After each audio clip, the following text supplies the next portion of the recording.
Kasi hindi ako naniniwala na dapat siya yung maging presidente eh. Kasi nagwawala siya online. Sa akin ka muna, debate, mabuti kung hindi ka sa akin, di puta, iiyak dugo. Bilat sila the Duterte, the babalo, the lovely is the babalo, and the bilatsing Eloy is the Mongoloid, and the past during the Petros moment, you were put in the incubator of your mother. When your mother gave birth to you, because you look at your face, even if you're just smiling, you look like somebody you just got out of your mother's womb, because you look like a fetus. Before you try to dream or to have this kind of fucking delulo, try to ask yourself, are you even capable to have an argument with somebody who passed the bar exam? Bilatsing Iloy ka sa akin, palang pangalawa mo palang salita, lampas uhunta na ka. Sarah Duterte, ang panggad ma, ang ditong mga akne ma isa ka kilometro ang damol sang imong meta The foundation apparently that you put in on your face is too thick.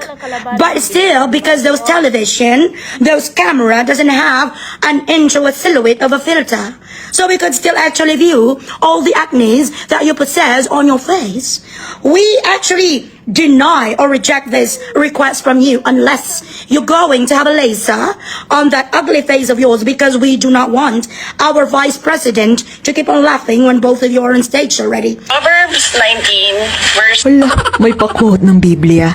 Eh di ba nga minura ng tatay mo ang Diyos? Ay, nagpo-quote ng Biblia, sabi sa bilatsing Iloy nga babalo. Minura nga ng tatay mo. Ang Bible kagang Diyos, si Tidigong man to nagmura. Hindi man si Sarah. Bakit niya babayaran ang kasalanan sang tatay niya sa Diyos? Minura nga ng tatay mo. Ang Diyos, si Tidigong na yung managot kay Jesus Christ. Hindi naman si Sarah, hindi naman sa nagmura. O ikaw, tanga ang nanay mo. Binigyan ka sa pangalan nga Lovely. Ngayon nilalait ka namin dito, bakit ka ginlovely bilatsing Iloy ang itsura mo sumpa? Dapat ang ipangalan sa'yo sumpa, hindi Lovely. Sino ang dapat ngayon nga yaw-yawin? Who's to blame? Kung bakit ngayon di puta may mga rason kami kung paano ka dito lang pasukin, ang ina mo. Ang nanay mong tanga nga abnormal, nakita niya paglabas mo bilatsing Iloy nga itsura mo daw pitos. Lumaki ka sa kaing. Ang ship sa baba, black ship mo yun di puta ka manggo. Paho ka mo yung baba mo. Tapos pangalanan ka sang Lovely, yan sinasabi ko, be honest and truthful to your children. Pag nakita mo ang anak mo nga kamukha sa ni Babalukag ni Redford White, huwag mong tawagin Elizabeth. Do not call your child princess, queen. Bilatsing Iloy ang tsura sang anak mo, Hudiyo, tawagin mo princess. Yan ang nangyari sa nanay mo, so siya dapat ang i-blame. She committed a crime and not you. So ang nanay mo made a fucking horrible mistake of actually training you to become this fucking lousy, insecure, inferior, mediocre babaji.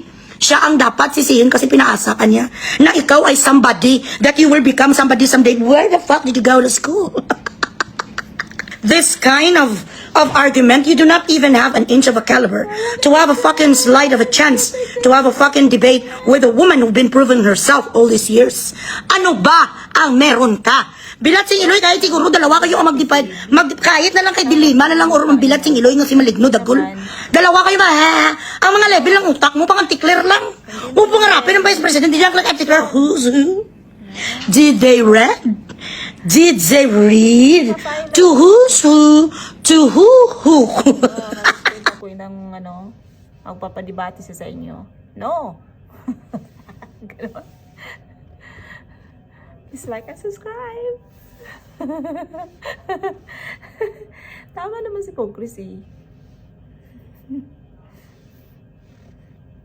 So kay Bugris ka muna pag-debate. Iyak ka ng iyak ka ng dugo. Grabe din iyak ng dugo.